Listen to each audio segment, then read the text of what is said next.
Yeah. Yeah. Okay. Well, we're going to crack on in about a minute. So if all the candidates would like to come to the table, that would be great. I've got my own table. That's good. I did have a shower this morning. Did have a shower? Well, that's great. We do expect that of you all. Yeah. Are we all here? Well, welcome everyone. Oh, just a minute. My lectern is about to destroy itself. Here we go. Welcome everyone to the Mayoral Candidates debate for Johnsonville and the northern suburbs. There's several others, I think, coming along, but welcome and thank you for coming along tonight. I'm Simon Pleasance. I'm the immediate past president of Johnsonville Community Association. I was the president before Tony Randall.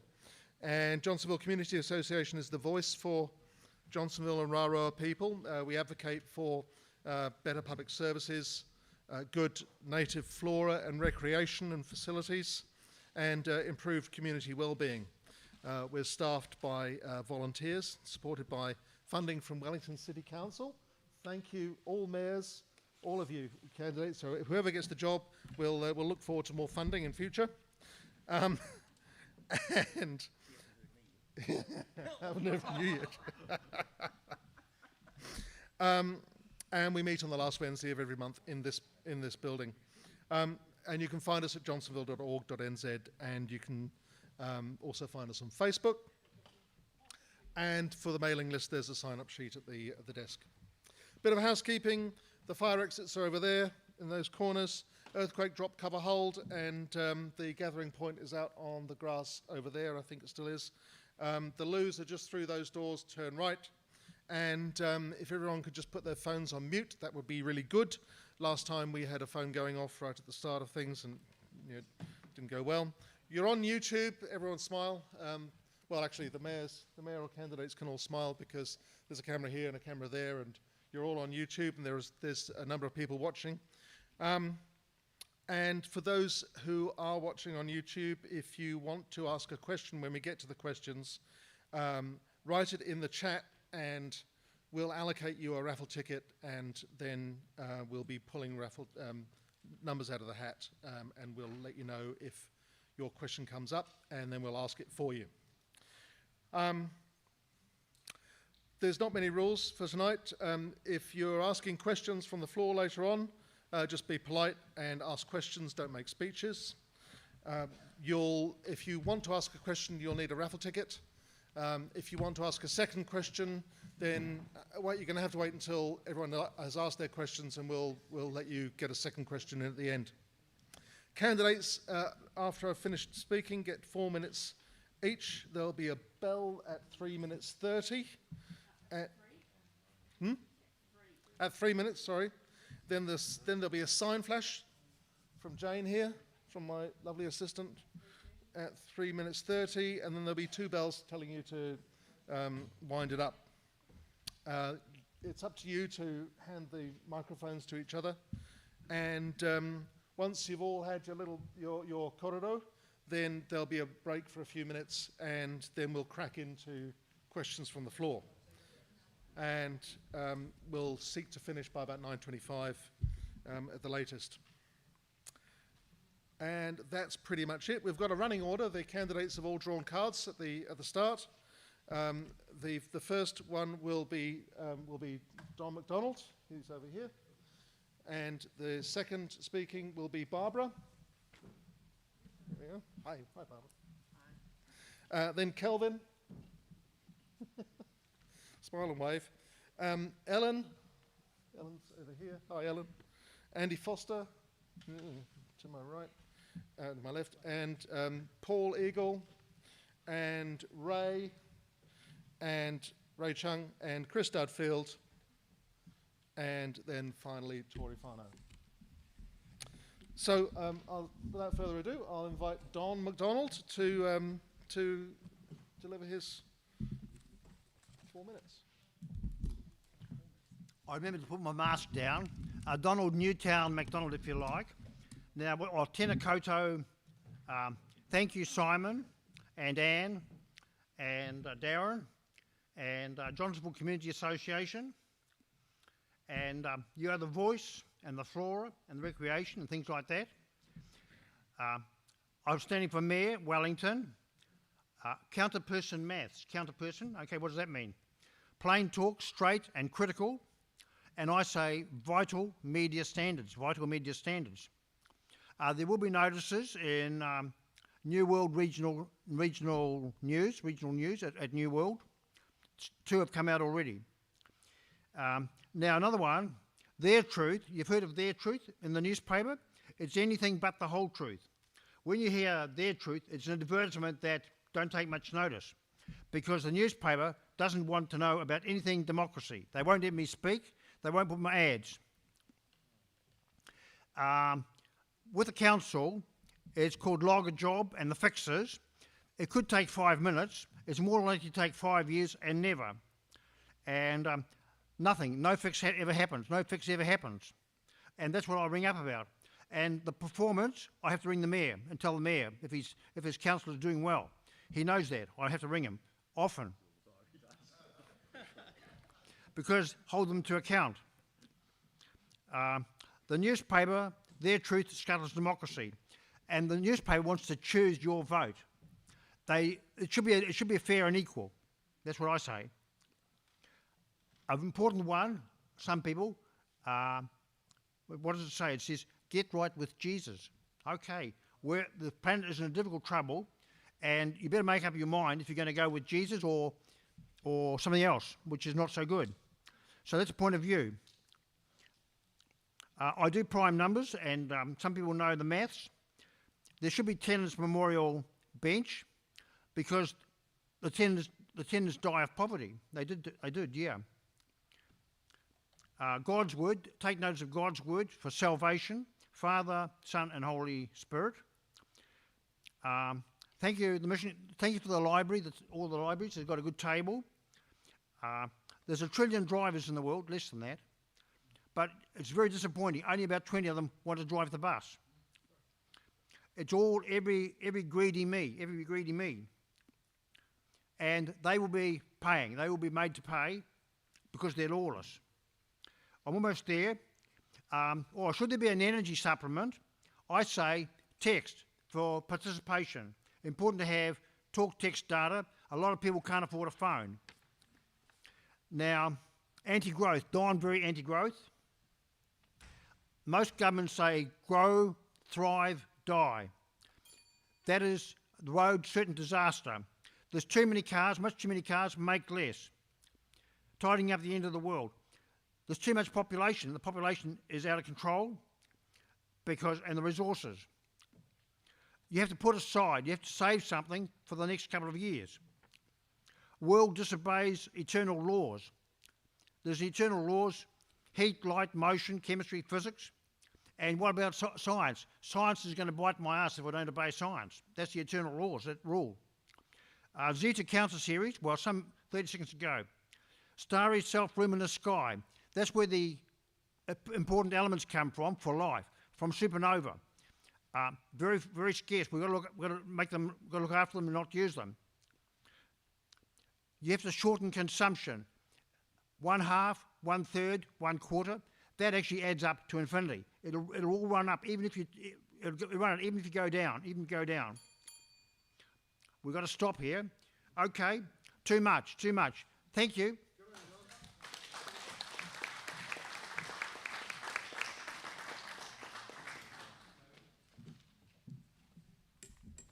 Hi everyone, thanks for coming out. I'm Barbara McKenzie and I'm standing for Mayor. I've lived in Wellington from childhood. I'm standing because council has clearly lost its way. The council is no longer focused on delivering the kind of city people want and the core services people need. Fine. The council needs to concentrate on infrastructure, on our essential cultural and social requirements such as sports and libraries. We all know about the pipes, throwing money at water services is not enough. The council needs to work closely with Wellington Water to get the value for money that we we deserve. The library has been out of action for 4.5 years. Public transport, the bus services have been a problem, and we used to have great services, and commuting by office workers was the norm, and we need to commit to fixing our current problems with more bus lanes and more buses. On the other hand, the council is prepared to spend huge sums on projects that people don't want, and the biggest salient example is, of course, the eye-watering sums planned for the much-hated cycleway network. And Wellingtonians are concerned about the impact on traffic flow, loss of parking near essential services and recreation, the effect on businesses, and of course the monumental cost for little apparent gain. For recent trips to Newtown, I didn't see a single cyclist on the new cycleways in Ridderford Street. In 2015, Let's Get Wellington Moving was formed with a brief to come up with solutions for Wellington transport needs by 2017, focusing on the corridor from Nauronga to the airport. Instead, they took another 5 years and redefined the brief as Let's Stop Wellington Driving.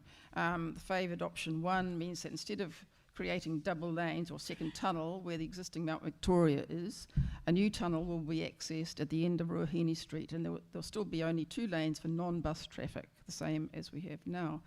And the new tunnel will be almost twice as long as the present one, will take 2 decades to complete, and will cost an absolute fortune. Pedestrianised tunnel will be a glorified subway, which nobody will want to venture into at night. Another pet project is the unlawful significant natural areas, whose principal function seems to be to punish people who like native bush and normalise land expropriation by the authorities. SNAs on presidential property have been postponed until after the election, but they've been implemented for gorse-covered hills, and so the system is now in place, trampling on the rights of homeowners and locking now rural and later residential land out of the housing equation. SNAs are an expression of the council's ideological vision of New Zealand's capital as a city with us all packed into the smallest possible area and the rest of the land left to recreating some kind of 10th-rate Gondwana land. It is possible to keep Wellington beautiful, keep its suburban character and its heritage, and still house its people. And there's plenty of capacity for high-density living close to the city for those who want it, without replacing all of our suburbs with 6-storey apartment blocks. And the biggest impact of the anti-suburban policies is that people who want homes will leave Wellington. Hutt Valley, Pororua, Kapiti Coast and Wairarapa have all experienced and are predicting continued growth in housing as Wellingtonians move out. And the elephant in the room is the skyrocketing rates, and we have a long-term plan which requires rate increases of 50% in the next 3 years and 100% in 10 years, despite increased borrowing, and that excludes anything new that comes up. It's unsustainable and unrealistic. And they're too... Is it me? Right, fine. Thanks.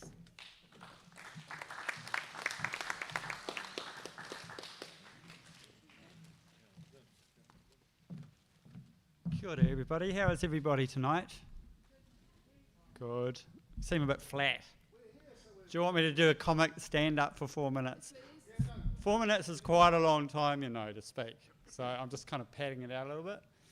So my name's Kelvin Hastie. I'm picking no one's heard of me, right? Right. Yeah, awesome. So I'm from Crofton Downs. I started New Zealand's first predator-free community in Crofton Downs. Does anyone know where Crofton Downs is? Awesome. So I started that, and then I scaled it up with local communities around Wellington to 22 more predator-free communities. They've heard all this before, so they're a bit bored, but that's just the way it goes. And then from there, I brought together the partners of the Next Foundation, Greater Wellington Regional Council, and Wellington City Council to form a predator-free Wellington. And has anyone heard of that? Cool. So that's my background. So you sure you haven't heard of me? No. Yeah, awesome. Apart from that, I've got a background in infrastructure. So one of the interesting things, because I live in down Crofton Downs, Nio, one of the interesting things for me is the public transport, the train network. Who uses it to go into town? Anybody? Has anybody noticed this year that it hasn't been going a lot because of the slips and the whatnots? No? Awesome. So, so one of the things that I think we really need, especially if we're going to densify Johnsonville, is a new train link from Johnsonville back to Tawa, the old main train line reinstatement, and that'll open up a no emissions northern corridor to Porirua, because at the moment we've got a one-way train that goes to town, but we need a loop. So by having a loop, we've got another way to get in if the train network closes down.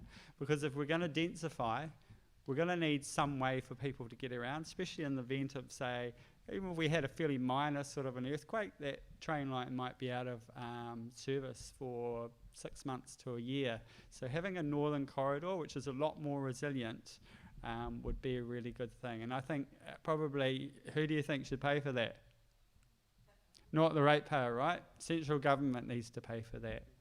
And we need some central government investment in our city, because we can't densify without the right infrastructure.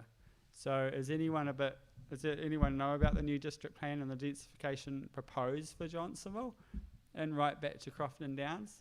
It ain't going to happen without some decent infrastructure, and no one's going to try to build anything either unless that infrastructure is put in place. So I wouldn't be too worried about 6-storey buildings popping up in your backyard just at the moment. I mean, a really good example is Johnsonville Mall, where there's just no investment going in there whatsoever, and it's just been dragging on and on and on, and there's some land banking going on there.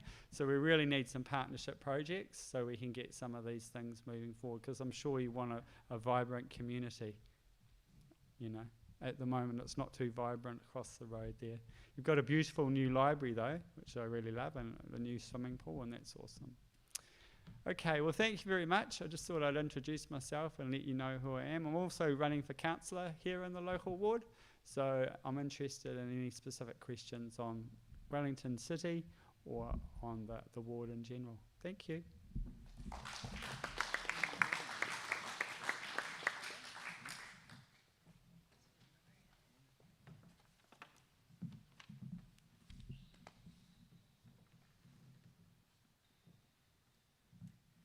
Namahi nui whārangi, namahi nui rangatira. No reira tēnā koutou katoa. Vote Ellen Blake #1 for Wellington Mayor. I'm independent and I'm non-affiliated, also vaccinated. So I just want to share with you a little bit of a vision for what I think we can achieve in the next 3 years. So our wonderful city is facing challenges, both global and local. So with demands on people, resources and the environment, we need to act. We need to heal from COVID-19, we need to meet our climate action targets, keep our natural ecosystems thriving and our economy rolling. We need to ensure that everyone has a place to call home. So there's a lot to do, but I think the good news is that Wellington has some strengths that we can use. So we have a really high public transport use and a great walking culture, first in New Zealand. We've got impressive parks and beaches. Got some great ones around here, and good popular urban spaces, as Kelvin was just saying, a great new library. And so we've also got some well-established services and activities. At the moment we've got a Verb Wellington happening. So I want to take action focusing on our strengths with high value, not high cost projects, covering 3 areas. So first of all, I want to support better climate friendly transport options, so that good sustainable options are your #1 easy to go to choice. And so that means for around here in particular, better access to your train station. We need bus lanes, we need better bus stops, and we need really great walking connections to those places. #2, we need, I'm really keen to make sure that we have more and varied green spaces. So the inner city needs some big green spaces, but everywhere else needs to focus on some gaps that we have in our park network, where some groups aren't well served at the moment. And I'm thinking particularly of girls, teenagers, disabled kids, and people with cognitive impairments like dementia. So they need to be able to keep active and get out and be safe in green spaces. So the third thing is that we need to provide quality, affordable, accessible housing. Quality is the key for me, and so that means quality for both rental people but also for owning people. The United Nations Human Rights Declaration talks about adequate housing as a human right. So adequate housing means things like privacy, security of tenure, dignity, but also things like access to sunlight. We need to have a much higher proportion of accessible housing and good things like that. And that needs to be supported by quality infrastructure as well. And all together, that needs to be tied up in really vibrant public places. And I would really like to see some action on Johnsonville Mall and some of the traffic issues around here, because that is really, I think it must be really hard living in Johnsonville. So I'm Wellington born, worked with lots of community groups and NGO groups, so I'm used to getting things done with no money in a collaborative approach. So I'm hoping to bring that when I come to the council. So together, let's find local solutions to address big issues for a thriving, future-proof Wellington, a better city for all of us. Vote Alan Blake number 1. Thank you.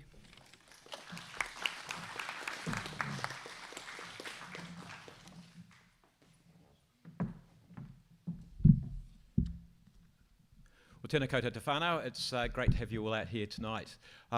It's an absolute honour to be your mayor, and I guess my job tonight is to persuade you that you should keep me there and to keep the momentum going, because we are getting a whole lot of stuff done, and I'll work my way through that. What I think you need in a mayor is somebody who's got energy, somebody who's 100% committed to our people and to our city, and I think I've demonstrated both of those in spades. I think you need somebody who understands the city and is able to work with people right across the board, whether that's the people who are on the street and the people who work with them, or whether that's right up to the Prime Minister, whether that's business, whether that's residents. And again, I think I've shown that I can do that. You also need somebody who understands the business of council, and this is not a small business. It's a $9 billion entity, turnover at the moment about $470 million, and a capital program of between $200 and $300 million a year. And it produces over 400 different services. And also then there's all the complexities of the rules, the regulations, the laws, the processes that are there. It's not a job you just walk into and say, I can do that. It's quite a complicated role. I said that we've got stuff done. So the last 3 years, I mean, we've had real challenges around the council table as well. We've had pipes, we've had pandemics, we've had politics around the council table. The first part of the training was really, really tough for me. I was faced with a majority bloc who didn't really see eye to eye with me. I think they didn't really expect me to win the mayoralty, and I suspect some of them didn't want me to be there. So I had to work my way through that, and that was really tough. We tried several different ways, and eventually I called a review, and I brought the guy in who did the review on Tauranga.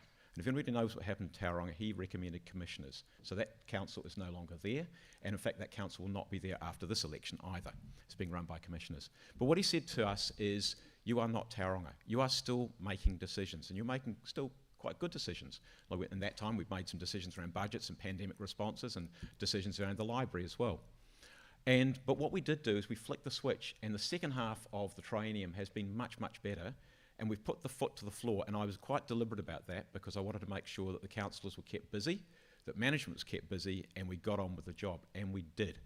And now what happens regularly is that the councillors who were at my throat at the beginning of the triennium are saying to me often, Andy, that's really good, thank you, well done. And likewise, I'm saying to them, thank you for making courageous decisions, that's really, really great.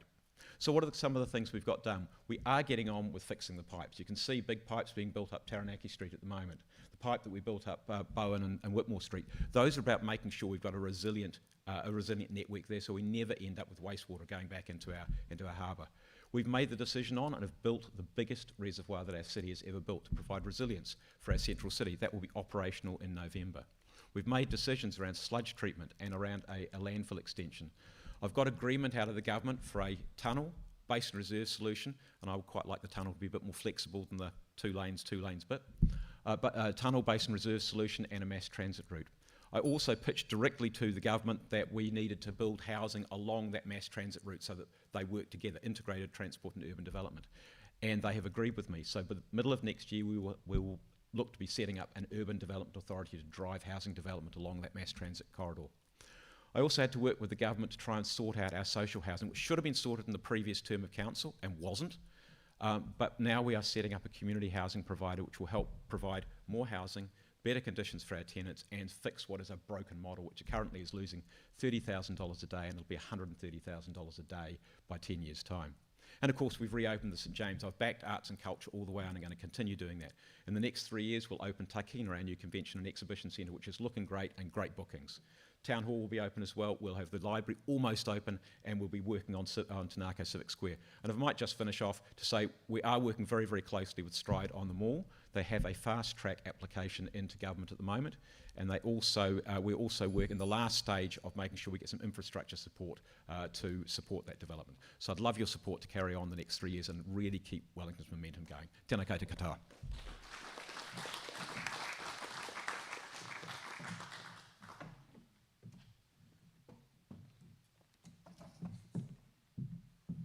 Get the right height. Thanks for coming, everyone, and thanks for the JCA for organising this. 5 years ago, I started up the Onslow Residents Association, and with 3 other people, and I know that it's a thankless job. You know, you're out there trying to help the community, do what you can for the community, and quite often you'll just get slagged for the things that you actually do and the things that you're not doing. So thank you, guys and girls. I'm Ray Chung. I was born in Wellington in the CBD in Jesse Street. I grew up there. Went to school here, primary school and college, and university at Massey University. So why am I running? It's you know, it's often said, and Andy just said, that the city council is like a business. It should be run like a business. But in fact, it actually isn't. I work for 2 American companies, a German company, a Swedish company, and a British company. And no companies are actually run like the city council. In fact, nowhere near it. If the city council was run like a company, I'll be firing 20% of them, maybe even 30% of them. Back in April, I had an article in the Don Post announcing that I was running for mayor and for council. And since then, that very afternoon, I got a phone call from a couple of ladies in council, and they said that, hey Ray, next time you're downtown, let's go and have a cup of coffee, and we'll tell you what goes on in here. And so I'll be making this a regular 1-week visit to various different people in the council, and they're telling me all these different stories about what goes on in council. And there's a huge, huge waste. They seem to ignore budgets. So why is it that all of us have to live with a budget, but councils and governments don't? They just borrow more money, and it's our money. You know, look at what they're spending it on. Only a couple of weeks ago, the council voted to give $20 million to building developers to make their buildings look nicer. Now, to me, that's absolutely ludicrous. Why should the ratepayers be paying for this? And it goes on. I have a whole list of things where they waste money. I reckon that I could actually chip top $50 million off the budget without affecting the services at all. So why is the council not doing that? I think it's because the councillors have no control over what happens in the council. As I mentioned about the Onslow Residents Association, we had Barbara McKenzie, the CEO of Wellington City Council, as our guest speaker. So she came up and we asked her then, in view of COVID, you know, what's the City Council doing about saving money, cutting back their budgets to meet the reduced revenue from because of COVID? And so she said, I don't really have that information with me. So then we said, okay, just tell us one thing then. Says, I don't have that information. So did we make a mistake and invite somebody else off the street and not the CEO? Why does the CEO not know what's going on in the council? And I feel that this is endemic in what's happening in the council, and we need to do something about it. I have 2 basic platforms. The first one is getting the infrastructure fixed first. Nothing else comes close to it. Everything else comes second to fixing the infrastructure. We shouldn't be spending hundreds of millions on cycleways. We shouldn't be spending all these money on nice-to-haves until we fix the infrastructure. And the second thing, as I've alluded to, I'm going to stop the wastage. I'm going to weed out all these areas where they're wasting money. I'm going to weed out areas in the City Council where people are sitting there getting paid $130,000 and doing nothing measurable. So that's what I'm going to do. So if you want the council to run a bit better, if you want it to really run like a business, then you'll give me your vote. Thank you.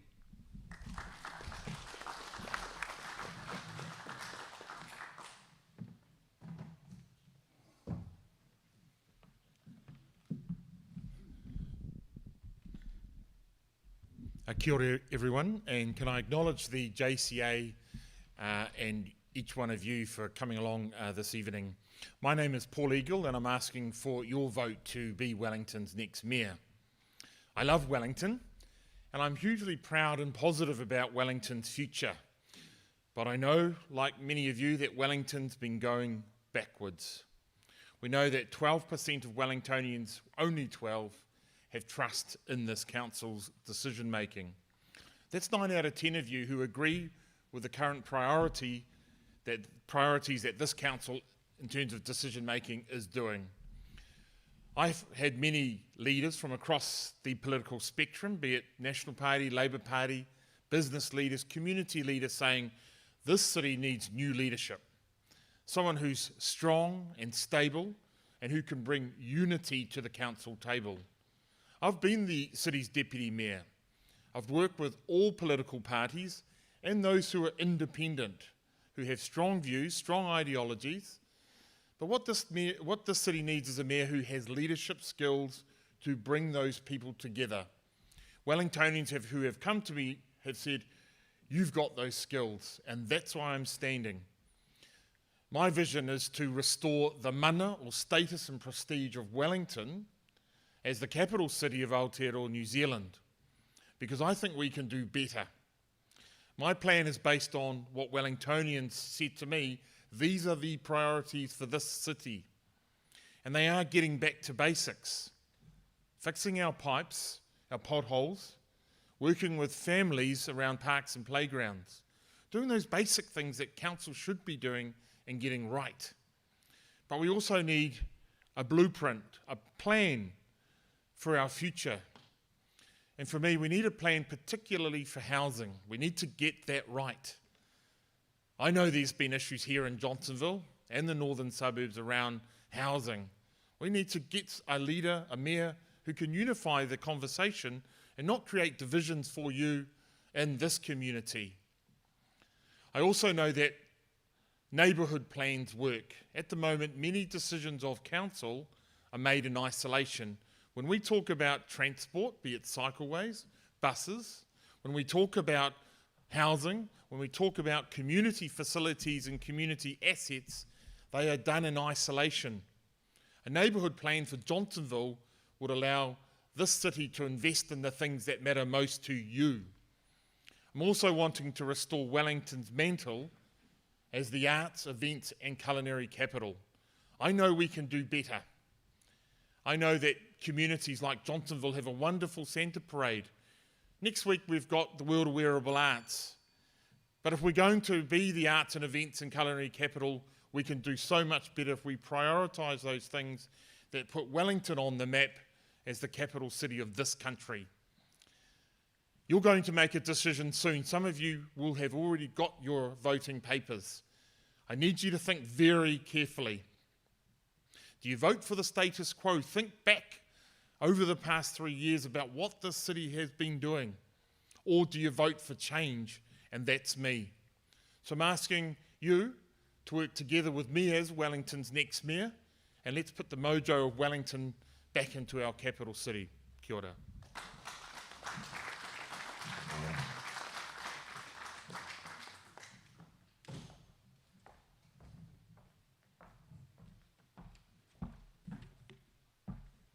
Good evening, everybody.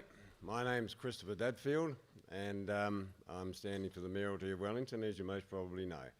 I'm a born and bred Wellingtonian. I currently live in Mornington, or Vogeltown, in the central city area, close to Island Bay. And I am one of those people who feel as though that the city is currently not doing particularly well.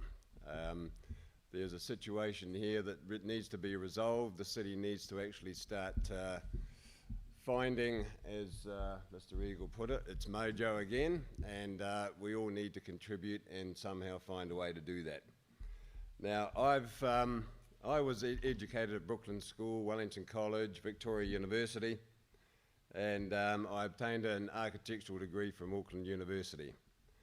I was a self-employed architect for about 34, 35 years, and I also served on the Te Rawhiti Licensing Trust. I'm not sure whether or not you still have a licensing trust in this part of the world, but the Te Rawhiti Trust, I think, was disbanded because the local community decided they didn't need it anymore.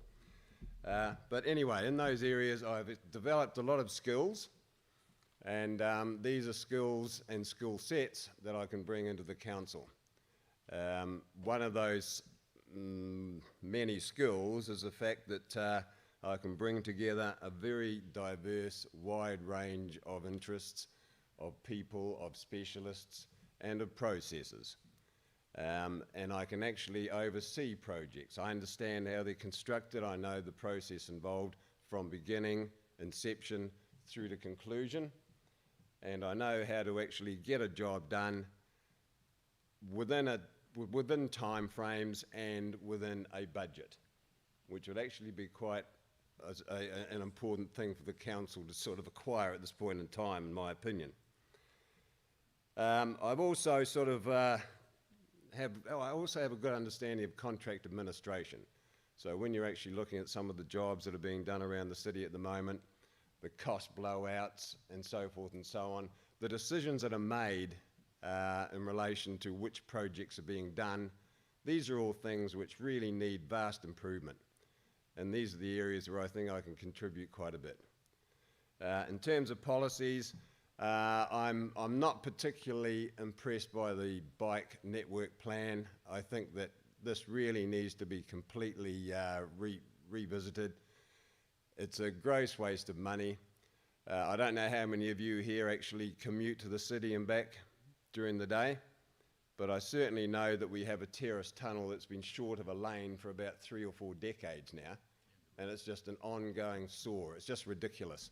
So one of the things we need to do is ensure that there is traffic flow into the city, out of the city, and once it's in there, we need to ensure that that traffic continues through to the airport, eastern suburbs, and to do that we probably need to extend a few things like the Aris Tunnel and construct a new Victoria Tunnel, which is 4 lanes for traffic.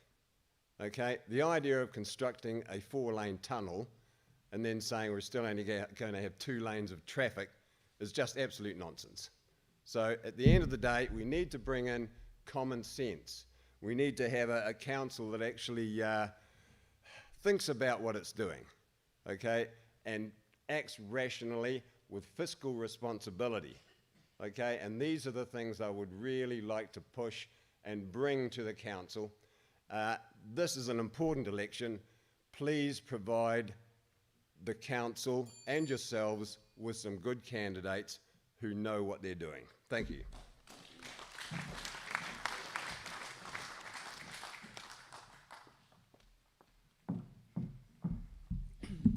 Tēnā koutou katoa. Thank you so much for being here and for having me here tonight. I'm here to tell you why I am the change that Wellington needs, but first I do want to talk about a couple of people who have inspired me and made me the staunch Wellingtonian that I am today.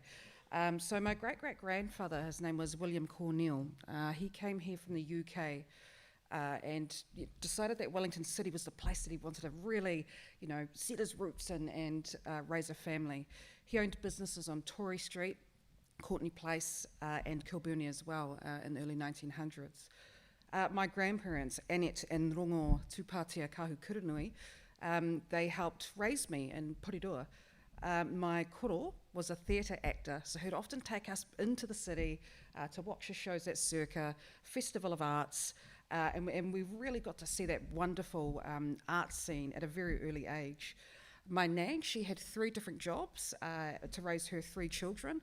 She was also a cleaner at Vic Uni, where I would study 20 years later, so that was a really nice connection. My koro was also an activist, so he would often protest on the steps of Parliament, and it's actually he gave me my passion for politics, which is why I'm also here today. It's those rich connections and history that has made me love and experience Wellington my whole life. When I studied at uni here, it was so normal to just go to uni, graduate, get into a job. You could afford to pay your rent, you could look at buying a house, and maybe start a family business. I want Wellington to be like that again, and it 100% can be, but it needs the right leader to get us there. I'm here because I know we've got some really challenging times ahead and some disruptions that need to happen to make our city better, but we're going to need the right leader to take us through that disruption. I know that, I'm not afraid to face those challenges head on, and I will always put people in our communities, especially our most vulnerable, at the heart of my decisions. Getting stuff done is my strength, and bringing people together to deliver a lot of magic is what I'm good at. At Parliament, I used respect, trust, and relationship building with politicians all across the political spectrum to really push some meaningful change forward. I led a political party, including a bunch of MPs, through 2 very difficult general elections and 2 government formations. I have over a decade of corporate experience working in the financial industry, film industry, and of course politics. I've been pretty clear about my priorities: more warm, dry and accessible homes, public transport, mental health support, alcohol harm reduction for our most vulnerable, fixing the pipes, the arts, and of creating a really climate resilient city to take us forward. It's clear that the challenges we face today are not going to be solved by more of the same thinking. I've proven myself as an authentic leader who can connect people, who can unify communities, and who will unify our council.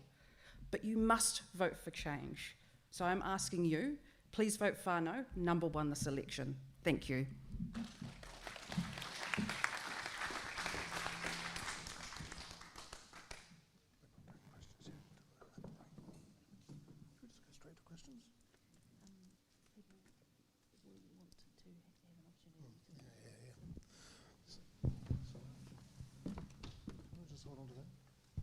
Sorry?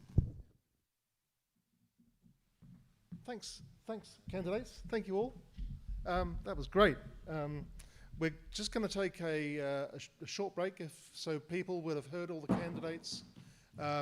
You'll have some questions that you might not have thought about as you came in. So I'd invite you to go to the door at the end there, and with and Jane, and get a raffle ticket if you want to ask a question. The same thing is with the people on YouTube. Hi, folks online. Just write something in the chat, and Darren will be keeping an eye on that. And we'll be back in just a couple of minutes. How many minutes? Again, and we'll crack into it and as soon as we can.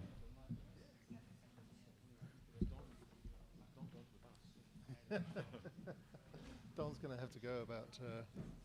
Yeah, Don will just go when he needs to. All right.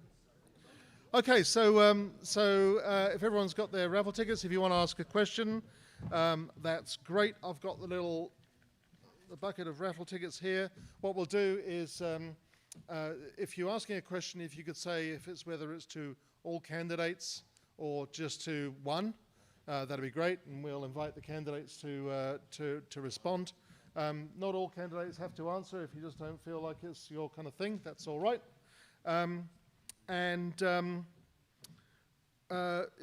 Just a note from hearing all the candidates. I'm going to ask a question, and that is, a lot of you have spoken about the central city, and the central city is important, but all politics is local. And so it would be really nice to hear from you during some of your answers about what your thoughts are to help the northern suburbs, because sometimes we feel a little bit forgotten. Do you want to ask a specific question? Go on. Well, no, I just want to sort of fill that in there. It's a suggestion. Okay, so I'm going to take out the first question, and here we go. We got stars and 76F. Who's that? You, sir. Jane's got a microphone. My name's Tom Cranny, and I live in Woodridge, and I've got a question for Mr. Eagle. I just wondered, Paul, if you could shed some light on this wonderful concept that we see bandied about all the time, and that is the mana of a city. I know about mana of people, I know about the mana of rivers, but I've never come across a concept called the mana of cities. And you'd be doing me a service if you could maybe throw some light on that.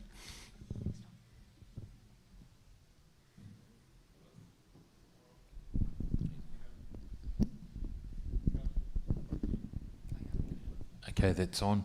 Yeah, so if we look at mana as a concept, that's about prestige and status. So the line was restoring the mana. So I'm saying, in the context of my opening words, I think Wellington can do a whole lot better. I think as the capital city, we need to regain our mana, our status as the capital, because we have been going backwards. Council's own research says that. We've dropped from being the 4th most livable city to the 50th. The Chamber of Commerce have come up with 14 recommendations based on ways that we can do business better in this city. That's concerning. And that's what's really led me to shape this, is that many people are saying, look, I mean, they almost feel a little bit embarrassed. We're not dying like John Key said, we're not broken, but we can do better. So it's an aspirational thing to aspire to. For me, I want the next mayor to have a vision for Wellington and to have a strong one that every Wellingtonian can buy into. Everyone can find their place in that. But at least then they know what the vision is. Councillors who get on the council can join into that vision, so we've got a united vision and we can get unity around that table. Thanks, Tom. Yeah. Thank you, Paul. Yes, good, nice short question. Thank you. Short answer. Thank you. Thank you, Paul. A good answer is a short answer. ATF. Anyone? Perfect timing. Thank you. My name's Jo Ralph. I live in Retta Street, and that's just up the road. I'm not very happy with the way that Johnsonville looks now. I think it's appalling that you can't even cut the grass when you come into Johnsonville. We look like I made a mistake and I went into Otara, and that's what we look like. And it doesn't matter whether it's coming from the north or coming from the south. It is just appalling. Could this be a question, please? It will be. Now, I've lived here for 50 years, and I want to know that the council actually, the new mayor, will actually care about the northern suburbs, because at the moment it's rubbish. So I'd like to ask you each, have you to make a commitment to come and have a look during the day, not at night?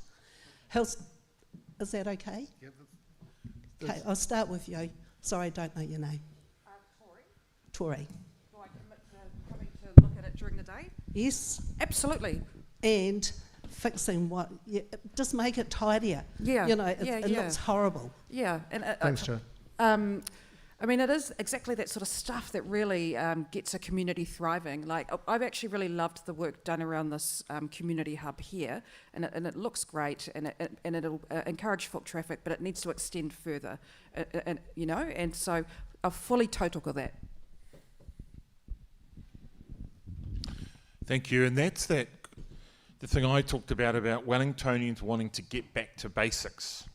Because it doesn't matter where you go in Wellington. I mean, I'm from Island Bay. In South Wellington, places like Newtown, the community are saying the same thing. We need to cut the grass, clean the graffiti off, empty our rubbish bins, look at the weeds. These are basic core council stuff. And as next mayor, I'll certainly commit to the basics. Great, thank you for that question. I walk around Broadmeadows. I live in Broadmeadows. I walk around twice a day, often into Kandala and into Johnsonville as well. I try and do a minimum of 15,000 steps a day, and I see everything that goes on. And my good friend Glenys up here, we walk around Woodbridge with her as well, and we look at everything. I go around during the day and during the night. At night time, I look to see which lights aren't going. I've reported dark areas in Broadmeadows where you can't see around corners, and I've talked to the electricity people and tried to get them to put new lampposts up there, but that was only 7 years ago, so you've got to give them time. We also have a leak around the corner from us in Canpur Road, but that was fixed finally about 2 months ago, and that only took 35 years. So you can't blame the council for being slow. So we obviously need to do a lot more. We need to have more emphasis on infrastructure. We need to get these things right before we go and spend money on all these extra pet projects. Thank you. Well, thanks for your input. It's a bit of a wake-up call for me, because I actually cycle through Johnsonville all the time, usually the back streets, and I'm afraid I think it looks quite nice. So there's obviously things I'm missing, but maybe I'm not going where you're going, and coming and having another look, a hard look from an objective point of view might be a good idea. Just point the microphone towards your mouth.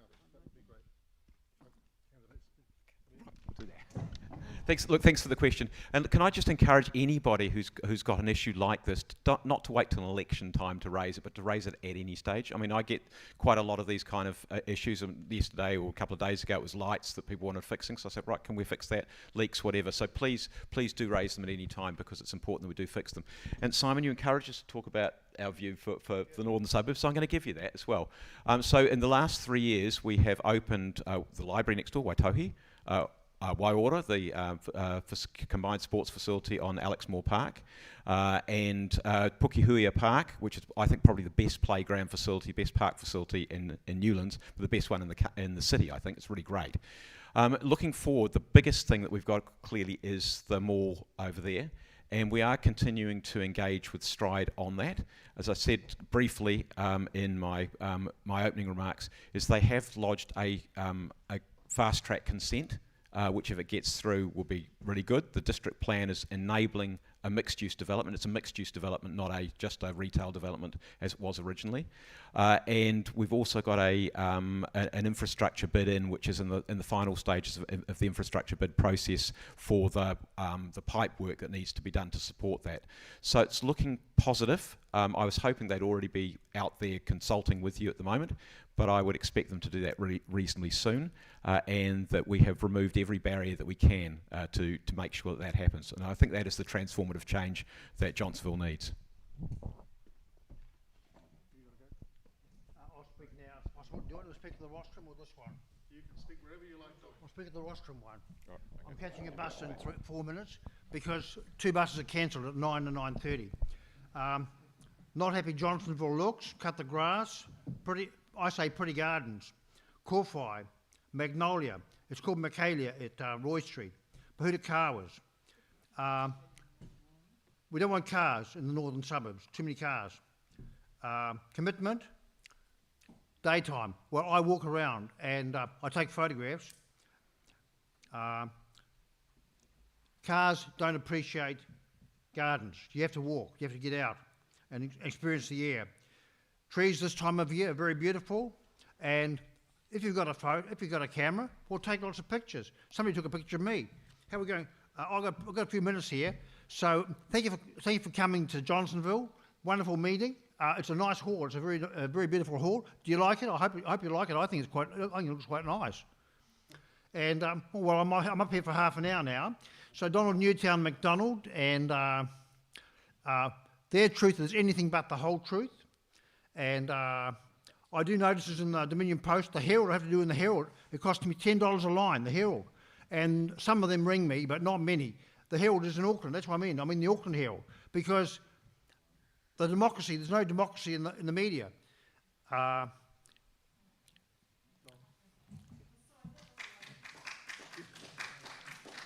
answer the question? Beautiful gardens, yeah. Thank you, Don. I have to go now. All right. See you, Don.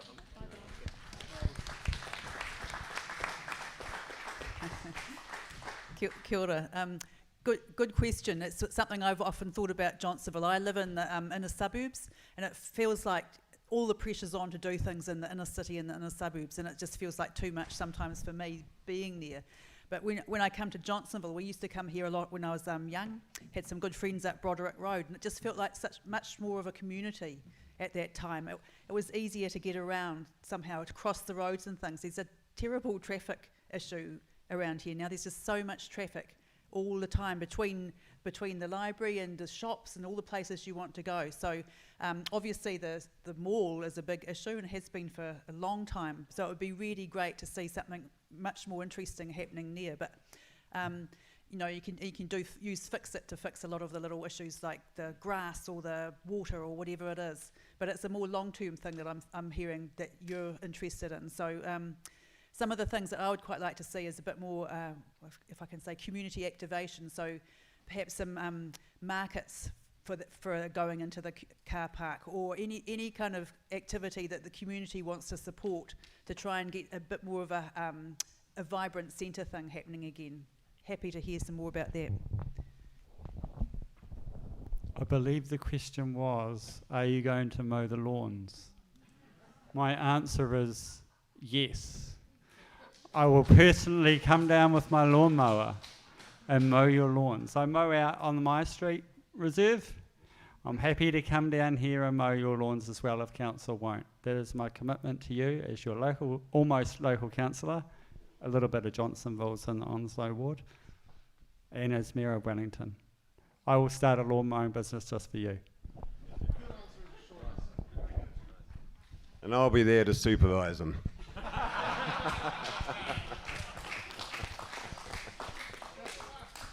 Well, yes, we certainly have a problem with the infrastructure. We have a problem with, well, particularly in my street, really, you've seen nothing yet.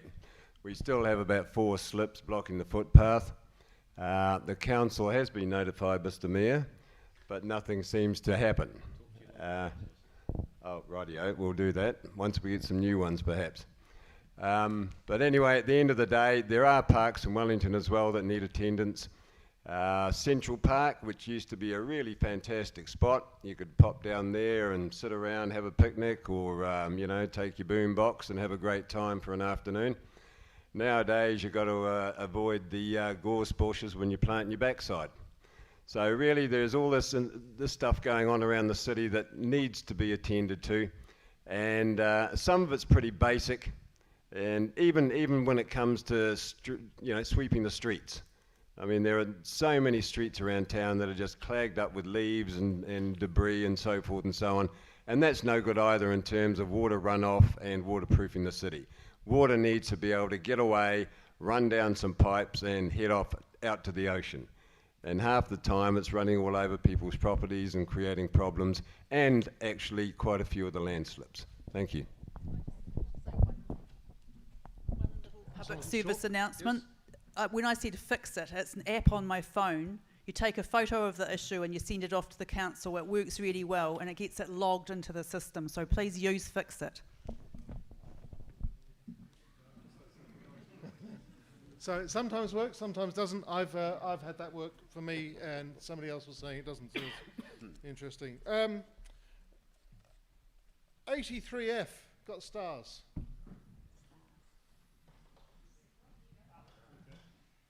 It's Rob Julian, Harry Toastmasters, which is me there if anyone wants to know.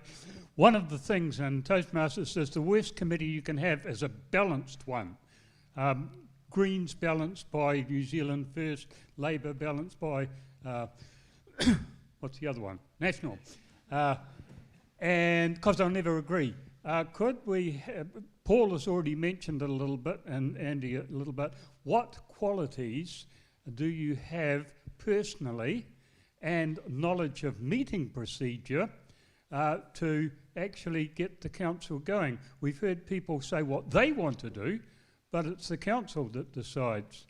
Can we find the answers to people who know how to use a casting vote? Thank you. If we could just keep the answers to a minute, that would be great.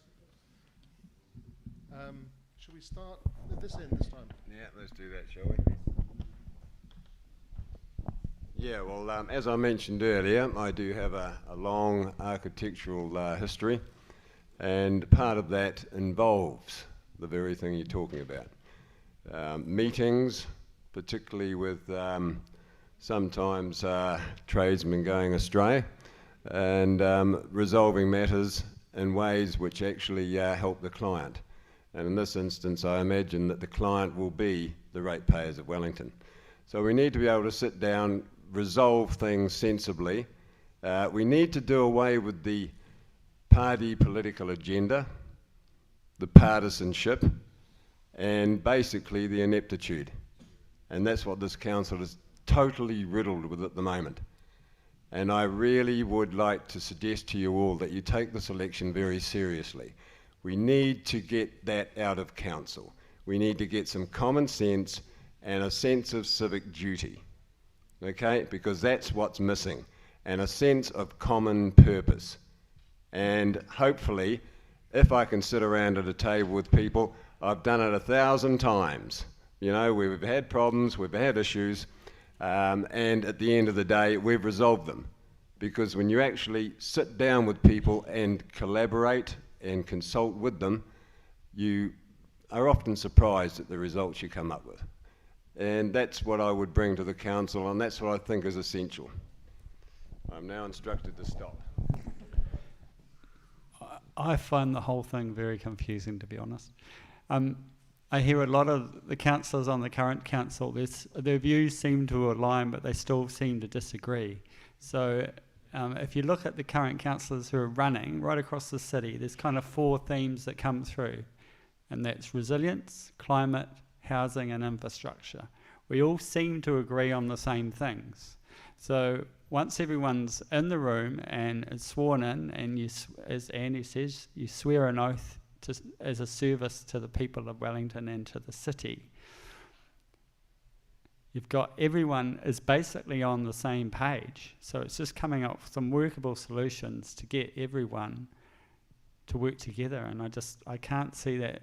We've had some real personality issues, clashes. This is governance. It's a governance role. It's not about your personal opinion. It's about what's right for the city, and I think that's where we've gone wrong. Thanks. So if I understand your question right, you're talking about how to run a meeting. So there are a lot of rules in the council already about how you run meetings, so you follow the rules. I've got some experience with governance, and at least 2 groups I'm active in at the moment, so I understand that your purpose is to set the strategic direction and then follow it. It's relationships and personalities, of course, so trying to get a collaborative approach, number 1, sticking with your goals and overall purpose, what's best for Wellington, number 2. So you work your way through whatever the process that is. So. Yeah, well, obviously I'm enormously familiar with the processes, etc., around council meetings and so on, so no issue there.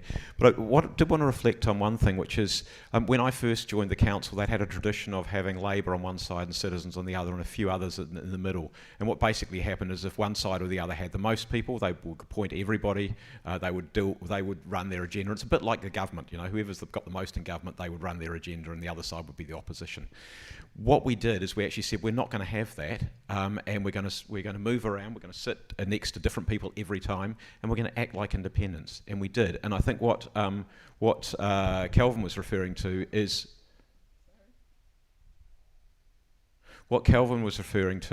that we have an oath. We swear an oath to act in the interests of Wellington City, not in the interests of a political party, and with the best of our skill and judgment. You cannot do that as if you're beholden to somebody else. If somebody else is giving you any instruction or corralling you, you're not using your brain. You're not using that up there to act in the best interests of Wellington City. So the key bit is all of you working collaboratively as individuals, and I think that's where you need to ask everybody as to whether they're willing to do that. And we do have some serious activists on our council at the moment. That's a challenge.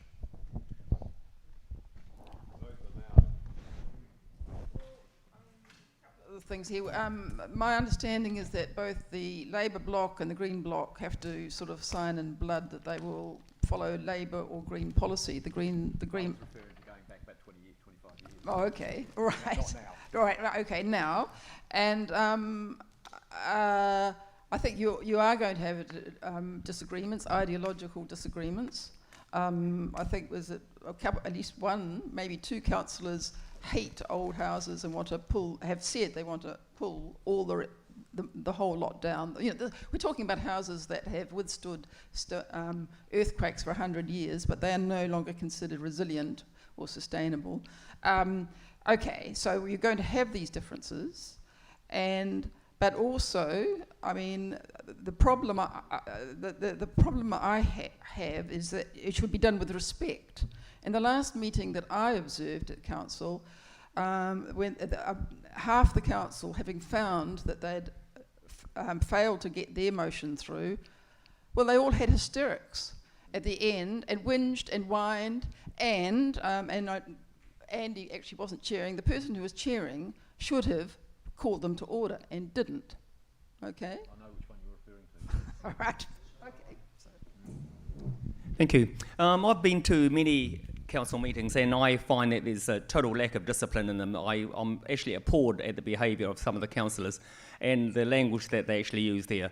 When councillors are first appointed, they have to sign what's called a code of conduct. And in it, it states that whatever the councillors do, they have to do for most, if not all, of Wellingtonians, not for any small focus groups or any individuals. And yet, this is what they're doing.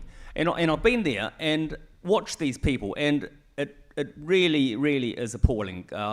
We need a better quality of councillor. I feel that a lot of the problem is because of these political parties, but it's up to you. We can't do anything about it.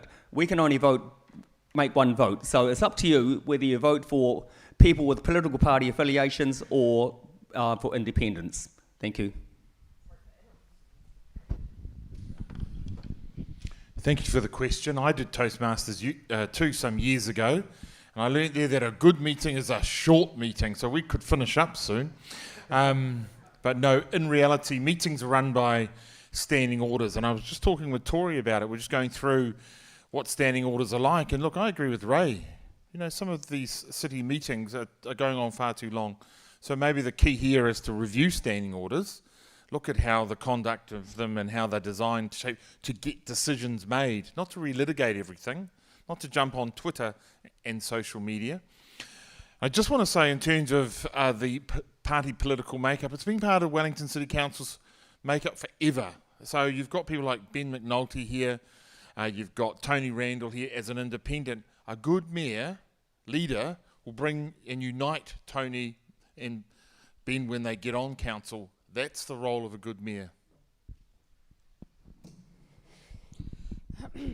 So that was a huge part of my role in central government, whether it was the Green Party or working with New Zealand First Labour Greens. My role was to chair and facilitate and bring people to consensus. It is a skill that I'm really proud of and one that I want to apply on council. I was also really good at, I love inefficient meetings, so I would often shave an hour off a really long meeting. And I agree with Paul here, it shouldn't matter who is in the room. It doesn't matter. The ability of the mayor is to bring people together and build consensus and do that preparation in advance of the meeting, so you're not wasting time having arguments and you know exactly what's on the table. So that's how I'd approach it. Very good, thank you.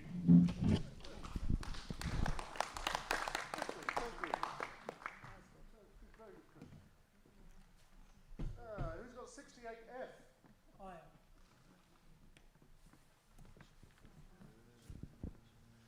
Hello, candidates. My name is Warren Taylor and I'm with the Johnsonville Community Association. I've got a question about Stride. Now, as we all know, Stride owns the mall in the centre of Johnsonville, and last year it provided a written submission to the council saying that it wanted to build an 18-storey building to replace the current mall. A building of that size will have a significant shading effect on the centre of Johnsonville in winter. I want to know from each of the candidates, what is the maximum number of stories you would support for a building that replaces the mall?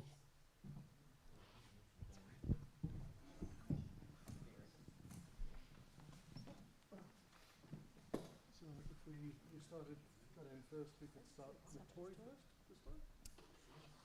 Or whichever one of you. Six.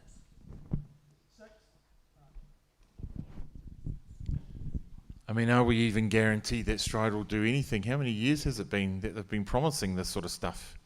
What is... Yeah. Sorry? No, it's not about how high. What this is about to me... Don't know. There you go. Don't know. I believe 12 stories is about the right amount. I've been looking at the district plan and I was looking at the heights that the district plan allows in the different suburban areas. And for Kandala, we're actually looking at 12 stories. So I think that 12 stories in Johnsonville should be the maximum.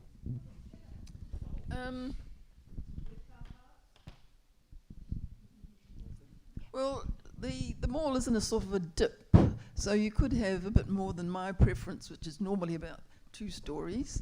So something, I think probably something like 6 stories wouldn't be. I would just have to look at the plans and look at it all closely. But I couldn't say. But I agree that what did you say? 18 stories? No. Then it starts to really dominate. I would, but also there are questions over mixed use as well. So, Andy. Trying to remember what I think that is in the district plan, because that's where you start, and I think it's 10. I think it's 35 metres. Tony's signalling 10, so 35 metres is what's in the district plan. The thing with the district plan is it's now, thankfully, out of the political process. It's now in the hands of the people who've made submissions. Those closed. The first round of submissions closed on the 12th of September. There will be further opportunity for further submissions. Stride may well have made a submission in the district plan. That's the bit that counts, not the spatial plan that went before it. And then that will go to commissioners to hear. And ultimately, if there is a disagreement between the council and the commissioner's decision, the decision ends up being made by the minister. What is your maximum number of stories? Well, it's 12 at the moment. Oh, sorry, 10, isn't it? 10 is the number which we've got in there at the moment. Yeah. It's probably one of the less earthquake-prone areas in the city.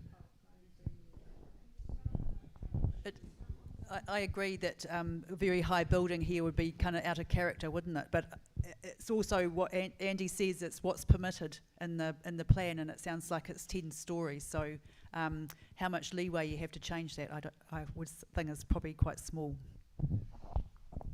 So it's 10 stories, so it'd be non-notified.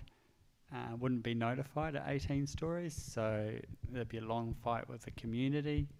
I mean, it all comes down to footprint as well. I mean, you can go 18 stories and have a small footprint, and it's kind of stupid. Or you can spread your footprint out and go 6, 4, 3 stories. I mean, it doesn't even make sense. Like, there's no way they would do an 18-story across the footprint of the whole of that Johnsonville Mall.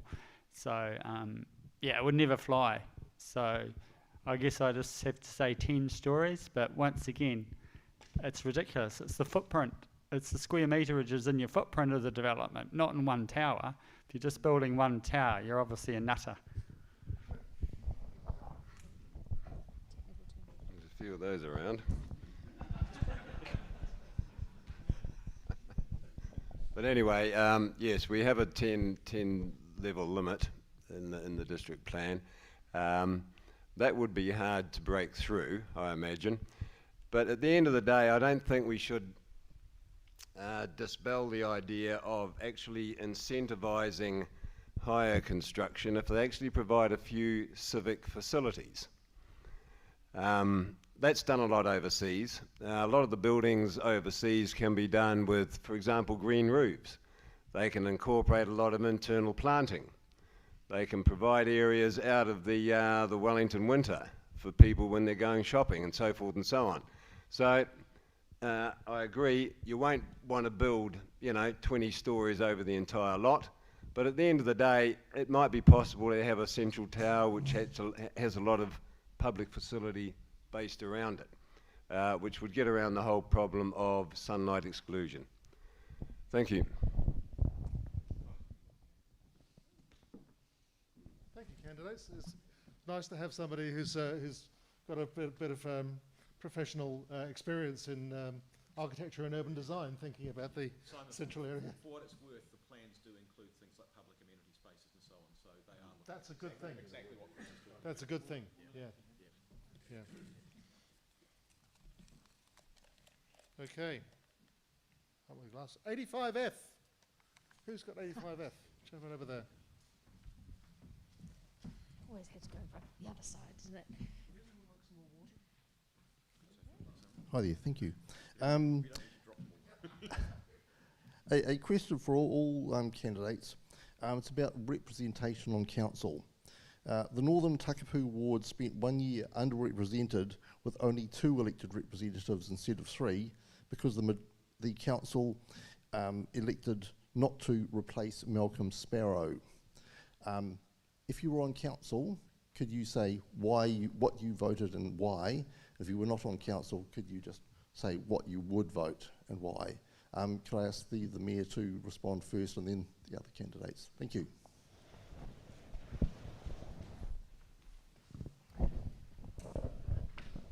So the law's very, very clear on this. If Malcolm had resigned the day before, we would have had to have a by-election. Because he resigned a year out, we could not have a by-election. And that meant we had to make an appointment. And the problem with making an appointment is, who do you appoint? Now, sorry? The STV list. No, well, and there is one of the issues, is do you start picking from the person who was next, who actually has no more status than anyone else? And therein lay the challenge that we felt that it was unreasonable for us to then effectively appoint and choose a person, because it wouldn't have been you choosing, it would have been us choosing that particular person. And the next person on the STV list, the next person on the STV list actually said they didn't want to. So, you know, that's the information we had. So we're really in a position which we couldn't really do it.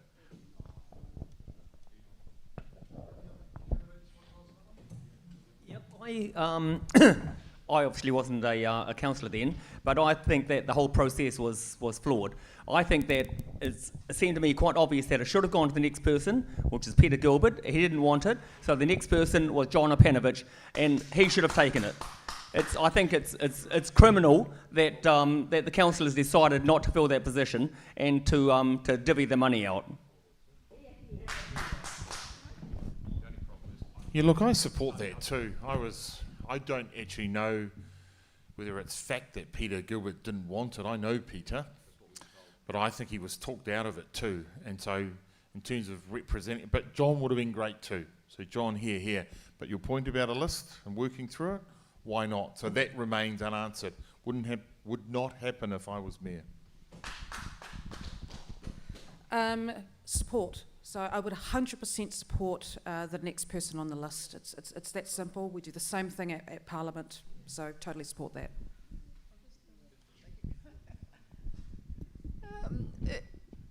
If the gender balance had been the other way around, we all know what would happen, don't we?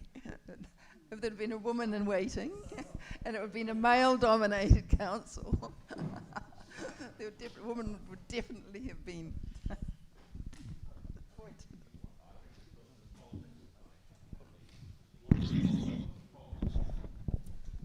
Yeah, well, I had a problem with the process, I must admit, and I honestly thought that a lot of those councillors who paid themselves more money didn't deserve a cent of it. So at the end of the day, it should have gone the other way. Yeah, you should have got in.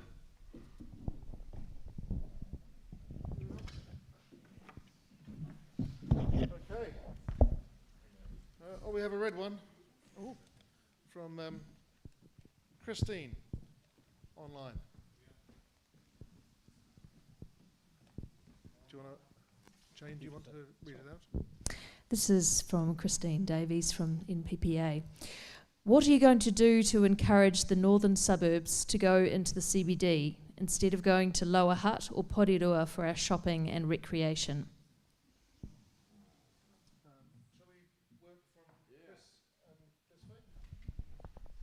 Well, as I understand it, there's a reasonable bus service as long as they're not being cancelled every 5 seconds. But as I have stated earlier on, I believe there needs to be this connectivity between Johnsonville and the northern areas and the central business district. And part of that will be trying to overcome that endless traffic jam that backs up from the Terrace Tunnel. The Terrace Tunnel needs to be looked at, it needs to be expanded, it needs another lane. And I think if we can actually start to do that, talk to the NZTA rather than the Petone to Nowronga cycleway, is it? Which at the present point in time is sitting at around about $330 million. We could certainly do something with the Terrace Tunnel to facilitate traffic flow from this part of the city into the CBD and back again. And it would be nice to have you guys coming in rather than the other way around, because a lot of people I know come out here to do their shopping. Well, once again, Johnsonville is recognised in the district plan as being a town centre. So whilst CBD is incredibly important, we're going to see a lot of growth in Johnsonville and Pairua. And once again, I'd like to see that reinstatement of the Johnsonville line to Tawa to create that northern loop. And that way we can get a low emissions corridor through to Pairua. Otherwise, we're just using cars effectively and not connecting back to Johnsonville. So if we're going to make this a town centre, it's going to be on an island of its own, and it just doesn't really make sense. And I mean, I live 2.5 minutes from a train station, so for me, I barely use a car. It's that simple. It's not because I hate cars. I just don't have to use a car. I can take the train into work every day. My kids walk to school, or they take the train to school. We have no need for a car. So that's why I'm really for that train corridor to be reinstated. Thanks. So when I go shopping, I pick the shops that I want to go and see, and I go there. So it doesn't really matter whether it's in Johnsonville or Porirua or Wellington. That's what I'll do. So I think the key is to make it as easy as possible to use a sustainable, climate-friendly transport options, and that's going to be trains, buses, and good walking connections to those things. So we need a bus lane down Jolly Nouranga Gorge. That number one should be number one in the queue as well as everything else. So, yep. Two aspects to the answer. The first one is you've got to make the central city a really attractive place, and one of the challenges we've had over the last couple of years, of course, is that people have been told they had to stay home. Working from home now effectively is the competition for our central city. So we've got to overcome that, so we've got to earn that return, and that means making the central city a place people want to be. And that whether that's the events, the amenity that's there, authentic sort of retail and building that's sort of cool Wellington retail. So all of those kind of things are really important. The other one is to get rid of the things which prevent people going in, and if you're going out to the hut, you're going by car. And so one of the things that my current council unfortunately is a little bit anti-car, and so for example, cheaper weekend parking, cheaper fringe parking will be two of the bits that I would go for, and some off-street parking to replace some of the parking that we're likely to lose from some of the transport and amenity improvements. Well, I mean, there are a couple of things. One is regular, a really good public transport networks for people where appropriate. But sorry, if you want to go and pick up a computer, you really rather do it with a car, and parking is just going to reduce in this. Is designed to reduce in the central city. It's the plan is a car unfriendly city, and look, and whether you're going to be able to buy a computer in town is another matter. So you will be going out to Porirua to buy these things. Right, as mentioned, I live in Broadmeadows, and I think the bus service is pretty good when it does run. But I catch the 24 almost every day, and when I have meetings in town, I always catch the bus in. For leisure and for going out for dinners, though, I have to say that I've cut that back, and I've started going to suburban restaurants because I don't like paying for parking in town. Now, I think that we should actually cut back on the charges for parking in the evenings. Thank you. I think the half-price fares on the public transport have been good. Who uses the train to go into? Have the half-price fares been positive? Yeah, I mean, look, that's a start. Yep, small start. Yep. I'm just looking at other modes though in terms of attracting people into the city. But yeah, I mean, the city's got some work to do. I mean, the hybrid working environment means people aren't going to come back into the city, but it means that it's going to need a plan to rejuvenate the city.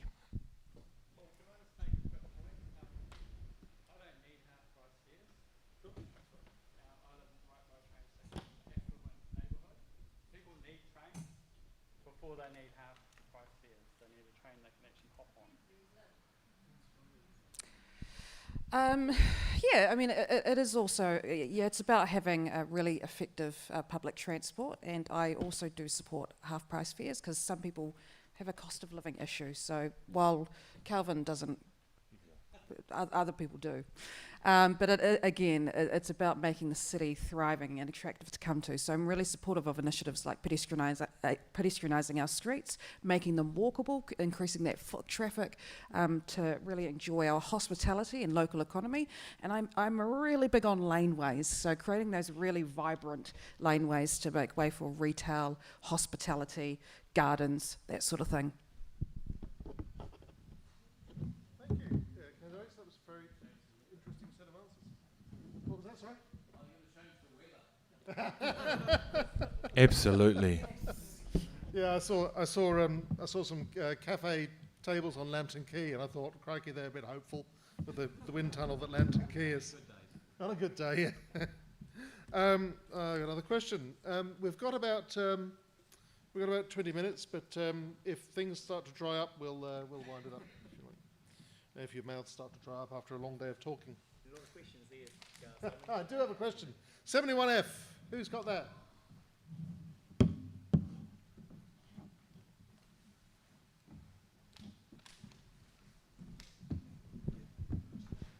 Hi, I'm Mark. I'm also from the JCA, and I have two bits to my question. If you look around the audience, just as a reference, most of us are retired or soon to be retired, so rates increases are going to affect us. I use pretty much every mode of transport. My question to all the councillors is the first bit, our buses, and somebody mentioned the number one. 2 days ago I wanted to catch the number one and 2 of them were cancelled in a row. Yet the opposition company, their buses still ran. I use the train now because it's more reliable. So the first bit is, what are you going to do about our buses? And the second bit that relates to that is, we're a medium density area, yet you insist on having 6-storey buildings and one-way streets with no footpath.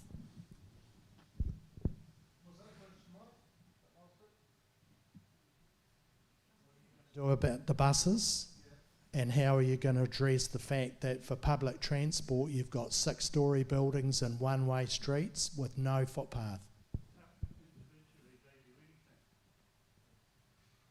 What are you going to do about the buses, councillors?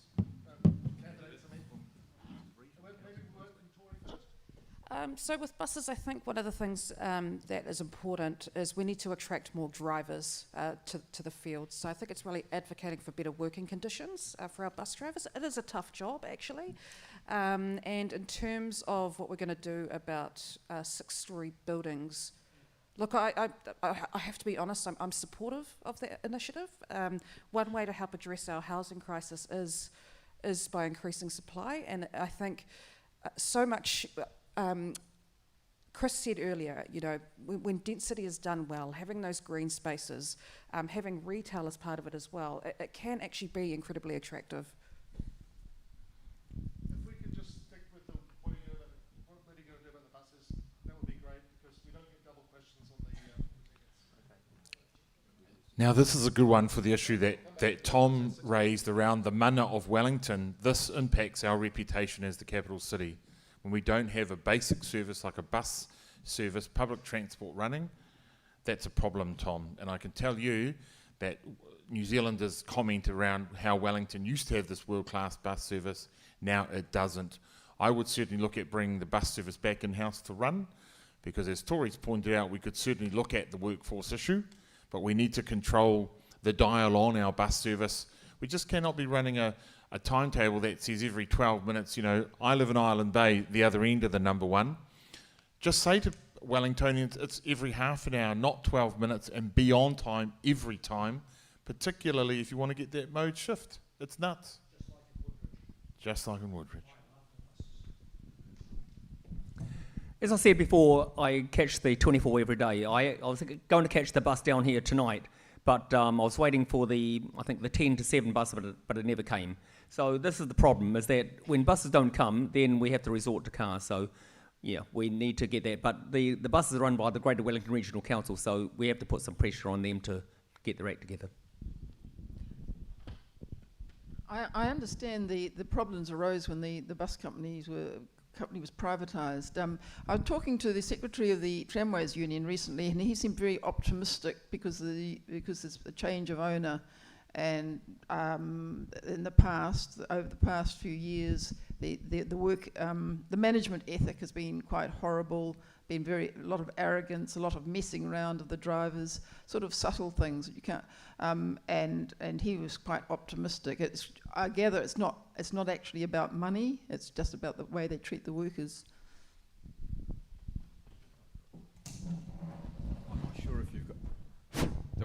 I'm not sure if you've got a meeting with Greater Wellington Candidates, but that's absolutely something you should be directing to them, Mark, because it is them who run the buses.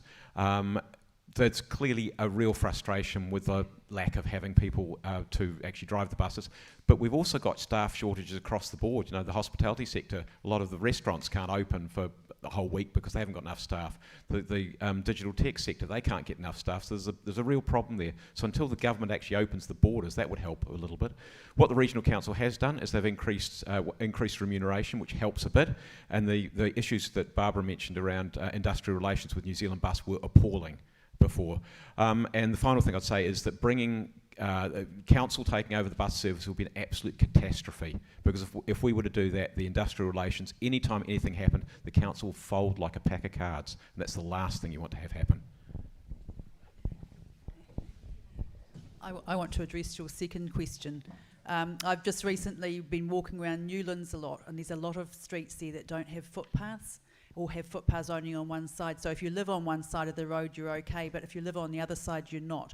So kids walking to school, people with wheelchairs, wheel frames or anything, they're in trouble.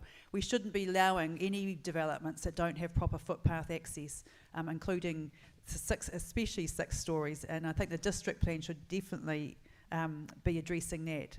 I'm surprised that it's not in there already. Yeah, it should be.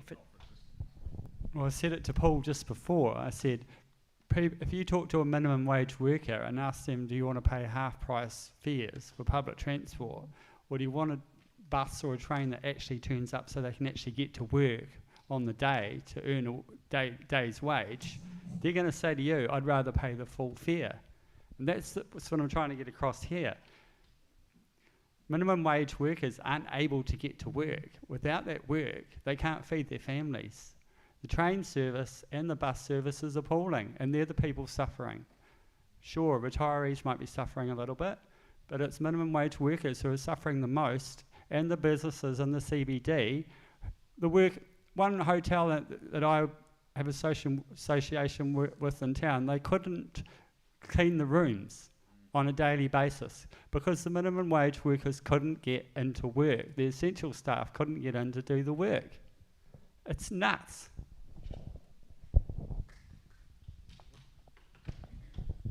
Yeah, well, it's kind of like becoming apparent to everybody that we just really need to sack the Wellington Regional Council, quite frankly.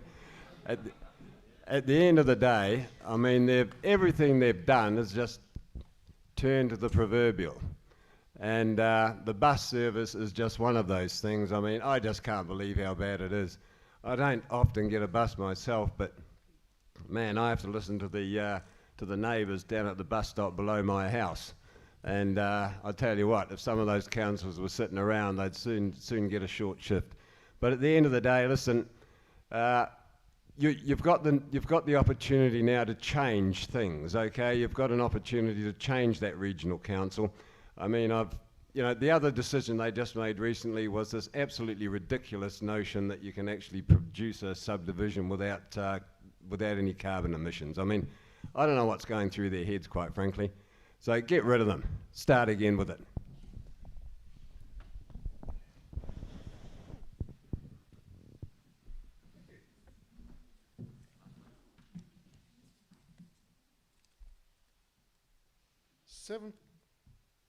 Old man's eyes. 74F. Who's got that?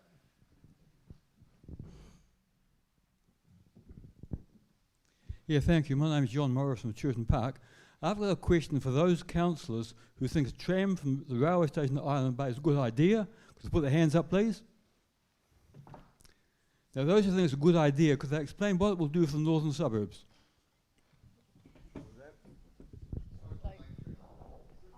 So this is Let's Get Wellington Moving's plan to make light rail from railway station to Island Bay. And obviously it won't do anything in particular for the northern suburbs. It's not designed to. In fact, Let's Get Wellington Moving is the whole project is designed from Nauranga to the airport. So it kind of misses out the northern suburbs a bit, which is sort of what we were talking to a little bit earlier, which is why we need bus lanes around here so that sustainable, climate-friendly transport is the easy option, including better bus stops, if I might say, so that the buses can pull in and people don't have to jump on and off, and it's a smooth and seamless process. So you're quite right. Let's Get Wellington Moving isn't doing a great deal for northern suburbs. My policy is cancellation of the light rail to Island Bay, and that money transferred to Johnsonville to Tawa line to get that northern route going. I don't care. Well, but the lady next to me just said it's not going to happen. Well, we're all sitting here for a reason. If everything has already been decided, I'm not quite sure why we're all sitting here, to be honest with you. The Island Bay rail will never happen. It'll end up being bus rapid transit. Yeah, it's never going to happen. It's a joke. And certainly we've got elections in next year, 2023, and National have already said they're going to drop it for a tunnel bypass, and Labor, of course, won't be dropping it. So, I mean, that's in the hands of next year's election. The proposals for mass rapid transit, anyway, it's not necessarily chosen that it's going to be light rail yet. Yeah, that's correct. So what we've got is either light rail is the preference, although I don't believe it's likely to be the most viable one, John. I think it's much more likely to be bus-based.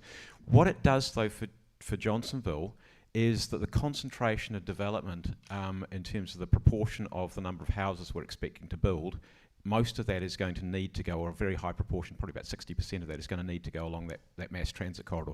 So Kelvin's idea, if he was going to say, well, let's put it going that way, we'd have to be getting a very, very, very, very large number of houses built between here and Tawa. And I'm not sure the topography will quite work, because it's putting those two together and making it actually work financially. And so that's probably the main thing, is it actually draws development away from other parts of the city to that corridor.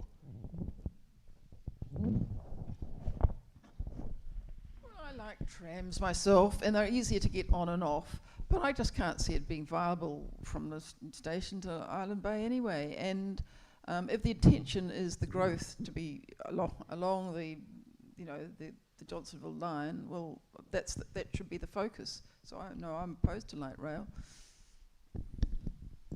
I'm absolutely opposed to the light rail scheme. It's I've been to meetings where Darren Ponter has said that the light rail will cost over $10 billion, and yet this is in the $7.3 billion plan, so some of the numbers aren't right.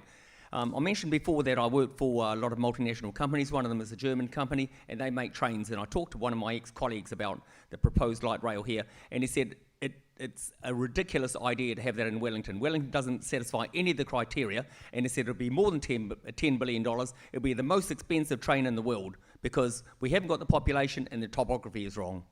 We had trams years ago. Yeah, I quite like the trams. I mean, it was in Canberra pre-COVID and they were great, but in terms of Wellington, the government certainly got the buses as the backup. Let's get our bus service right first and then look at whether we've got the urban development, which means homes and business and retail factors up and running before we look at the light rail. I support light rail. It's fast, efficient, it's future focused, and it's also better for accessibility as well. Far in the future, I'd love to see it further extended out to other suburbs, but that's whoever's mayor next won't have a lot of say of that. But yeah, I support it. Yeah, one more here. Yeah. I actually don't see the light rail going through to Island Bay. I mean, there won't be the housing infrastructure for God knows how long.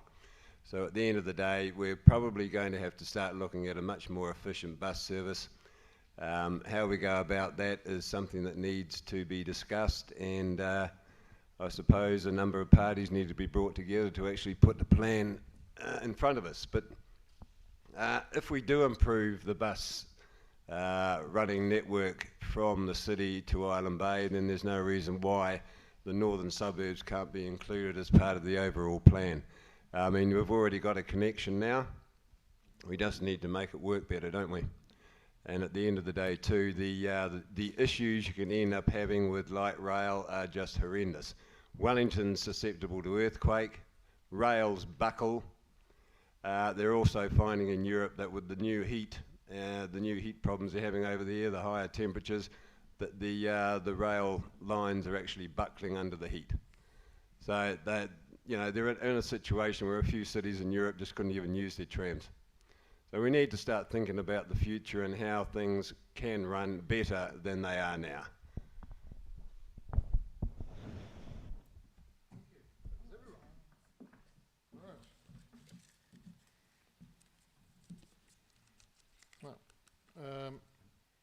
Online. Can't read that. It's all right, Jay Funk. We've only got two. This is a question for everybody from one J Funk. If your preferred candidate was elected, who would you appoint as deputy mayor?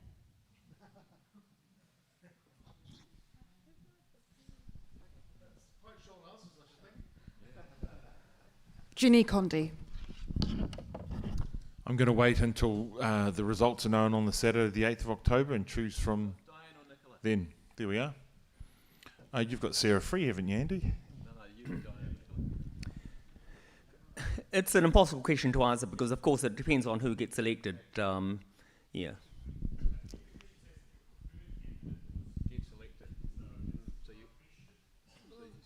My preferred deputy mayor would be Tony Randall.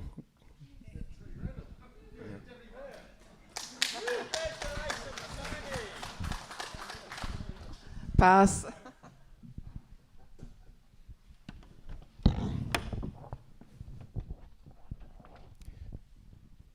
Sarah Free has been a good and loyal deputy, and I'd have Sarah again. My answer is I'll see who gets elected in by you good people of Wellington. Well, mine's obvious. If my preferred candidate was elected, which is myself, I'd make myself deputy.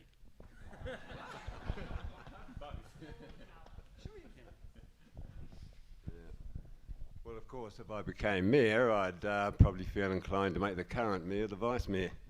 What about Dom? Well, yeah. Further down the line, I think.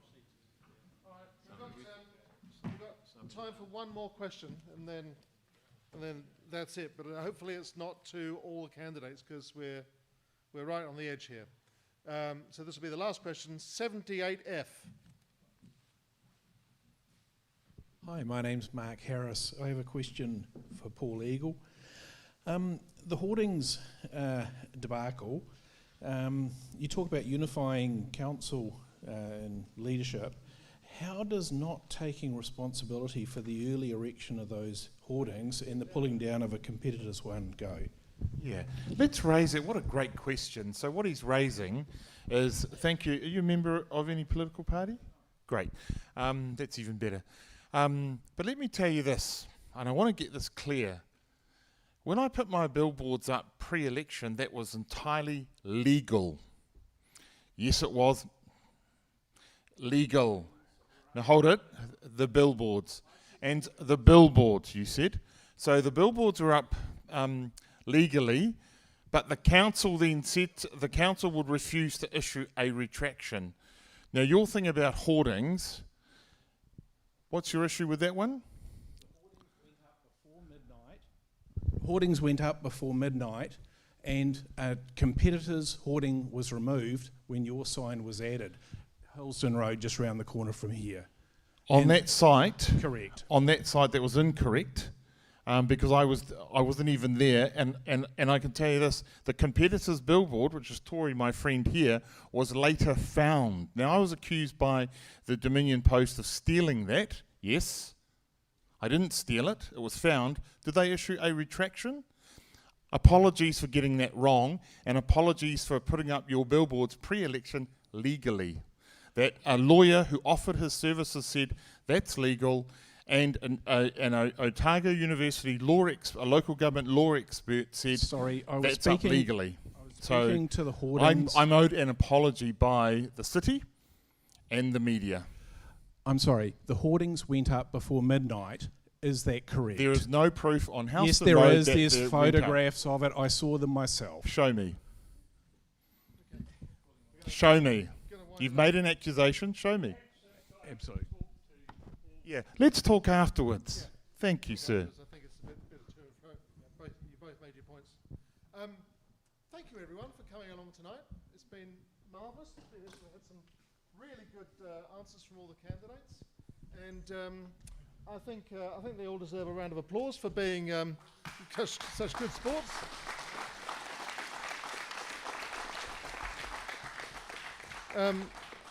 So yeah, thank you everyone. Everyone's got their voting papers now, I think, and election deadline is the 8th of October, I think, is the last day of voting. Just make sure they're in by midday. In by midday, the 8th of October. So thank you to the interweb tubes as well for the people watching online.